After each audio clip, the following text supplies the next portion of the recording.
को हम सिंथेसिस में सिंपल सेंटेंस के टॉपिक का जिक्र कर रहे हैं तथा उससे रिलेटेड समस्याओं को बता रहे हैं कि हम कैसे सिंपल सेंटेंस बनाते हैं सिंथेसिस करते समय। क्लियर हो गया? यहाँ पर देखिए जो आपको टॉपिक दिया गया है इसको आप समझ लीजिएगा। ये सिंपल सेंटेंस, पिछली वीडियो में हमने आपको सिंपल सेंटेंस की डेफिनेशन बताई थी। हम बोले थे कि the sentence which has only one finite verb, ठीक है, with a subject is called simple sentence but other non finite verb may be used to form a simple sentence. लेकिन सिंपल सेंटेंस बनाने के लिए हम अदर नॉन फाइनाइट वर्ब का utilisation कर सकते हैं। अगर हम इसमें जो फॉर्मेशन में हम देखते हैं कि सिंपल सेंटेंस का फॉर्मेशन में क्या क्या चीजें हमारी प्रयोग होती हैं। पहला लिखा है बाय यूजिंग पार्टिसिपल, हम पार्टिसिपल का प्रयोग करके सिंपल सेंटेंस बना सकते हैं। दूसरा क्या है बाय यूजिंग इन्फिनेटिव, इन्फिनेटिव का प्रयोग करके हम क्या कर सकते हैं, सिंपल सेंटेंस बना सकते हैं। तीसरा लिखा गया बाय यूजिंग जिरंड, मतलब जिरंड का प्रयोग करके हम क्या कर सकते हैं, सिंपल सेंटेंस बना सकते हैं। अथवा noun in opposition, noun in opposition का प्रयोग करके हम सिंपल सेंटेंस बना सकते हैं। कभी कभी क्या होता है हम प्रीपोजिशन के पहले, मतलब नाउन के पहले प्रीपोजिशन लगा करके भी हम सिंपल सेंटेंस बनाते हैं। अब यहाँ पर लिखा गया by using adjective before a noun, कभी कभी क्या होता है दो सेंटेंस दिया होता है, एक सेंटेंस में नाउन के बारे में दिया होता है, दूसरे सेंटेंस में उसकी एडजेक्टिव दिया होता है। उस एडजेक्टिव को हम ला देते हैं किसमें, एट्रीब्यूटिव केस में नाउन के पहले, और सेंटेंस आपका किसमें बन जाता है, सिंपल सेंटेंस में। इसी में एक टॉपिक और हम ले लेते हैं जो आपको बता देते हैं, नॉमिनेटिव एब्सोल्यूट।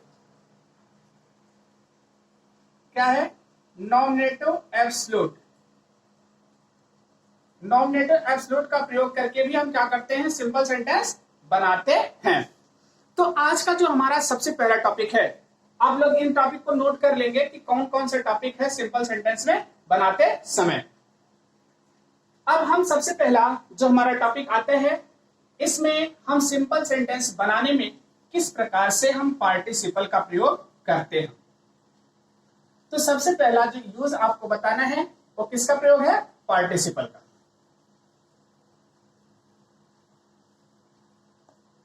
देखिए अब हम यहां पर लिखते हैं सिंपल सेंटेंस में आपको पार्टिसिपल। अब समझ लीजिए पार्टिसिपल क्या होता है। सबसे पहले तो इसे जान लीजिए, ये वर्बल एडजेक्टिव होता है। वर्बल एडजेक्टिव मतलब कि क्रिया के साथ एडजेक्टिव का काम करता है। अगर क्रिया के साथ एडजेक्टिव का काम करेगा तो इसका मतलब इसे हम नाउन से पहले प्रयोग करेंगे, ध्यान रखिएगा। मतलब कि चूंकि वर्बल एडजेक्टिव है, एडजेक्टिव नाउन के पहले प्रयोग किया जाता है, इसलिए हम इसको नाउन के पहले यूटिलाइज करेंगे, ठीक है। क्योंकि पार्टिसिपल देखिए वर्ब भी है और एडजेक्टिव भी है, इसको भी आपको ध्यान में रखना है। इसलिए इसे डबल पार्ट्स ऑफ स्पीच भी कहते हैं। क्या कहते हैं, डबल पार्ट्स ऑफ स्पीच भी कहते हैं। एक साथ दो काम करता है, इसलिए इसे डबल पार्ट्स ऑफ स्पीच कहते हैं। क्लियर हो गया? और इसके बाद ध्यान दीजिए, हम कहते हैं पार्टिसिपल हमारा कितने प्रकार का होता है, तीन प्रकार का हम यहां पर जिक्र कर रहे हैं आपको। Present participle, present participle, past participle और परफेक्ट पार्टिसिपल।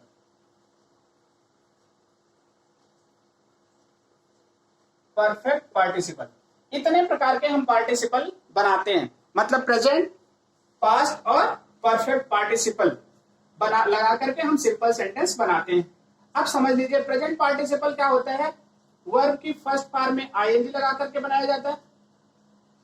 पास्ट पार्टिसिपल क्या है, वर्ब की सेकंड या वर्ब की थर्ड फॉर्म लगा करके बनती है। ऑफन वर्ब की थर्ड फॉर्म लगा करके हम क्या बनाते हैं, पास्ट पार्टिसिपल, पार्टिसिपल फॉर्म बनाते हैं। परफेक्ट पार्टिसिपल जो है हैविंग प्लस वर्ब की थर्ड फॉर्म लगा करके बनाते हैं। क्लियर हो गया? और ध्यान दीजिएगा किसी भी सेंटेंस में पार्टिसिपल का प्रयोग तब होता है, मतलब सिंथेसिस में, जब दो सेंटेंस दिए गए हों और दोनों सेंटेंस का सब्जेक्ट समान हो और उसी सब्जेक्ट के साथ दो क्रिया एक साथ संपन्न हो रही हो, उस समय हम किसका प्रयोग करेंगे? वहां पर पार्टिसिपल का प्रयोग करते हैं। अब एक एग्जांपल हम लेते हैं आपको सिंपल सेंटेंस बनाने का।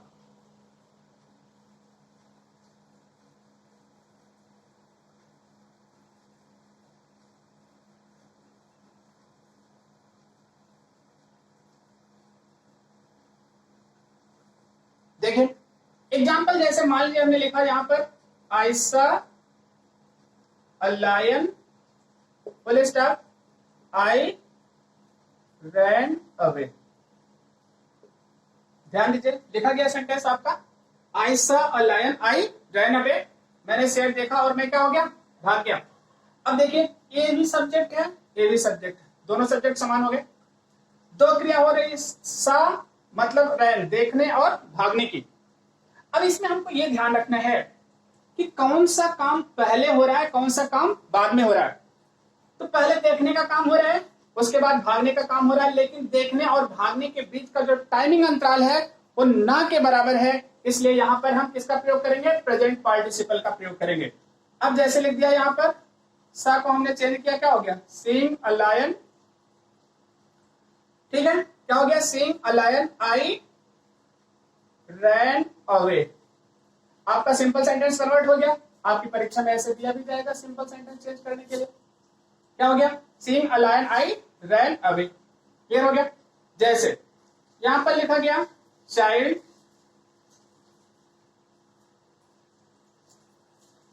ठीक है हर्ड द नॉइज।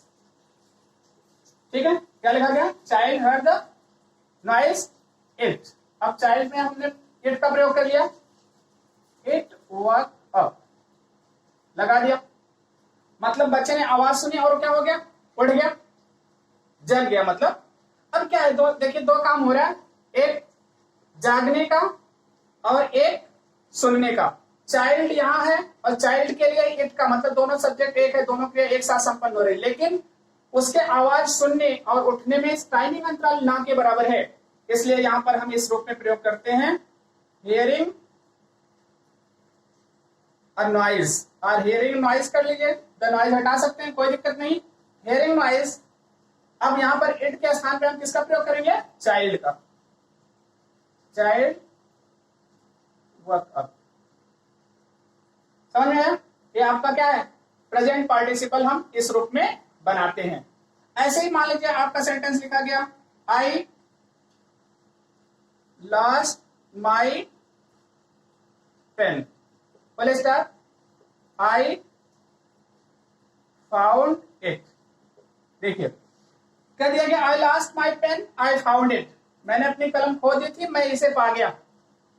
अब यहां पर अगर हम प्रेजेंट पार्टिसिपल बनाएंगे तो प्रेजेंट पार्टिसिपल यहां पर नहीं बनेगा, क्योंकि खोने और पाने के बीच में क्या हो गया?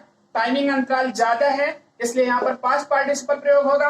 हम इसको इस रूप में लिख सकते हैं आई फाउंड।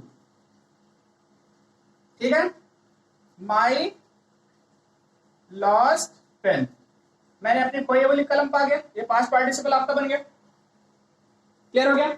ऐसे परफेक्ट पार्टिसिपल बनाने के लिए हम जैसे हैविंग का आपको बताया गया था, हम हैविंग का प्रयोग करते हैं। मान लीजिए हमने एक एग्जांपल लिया,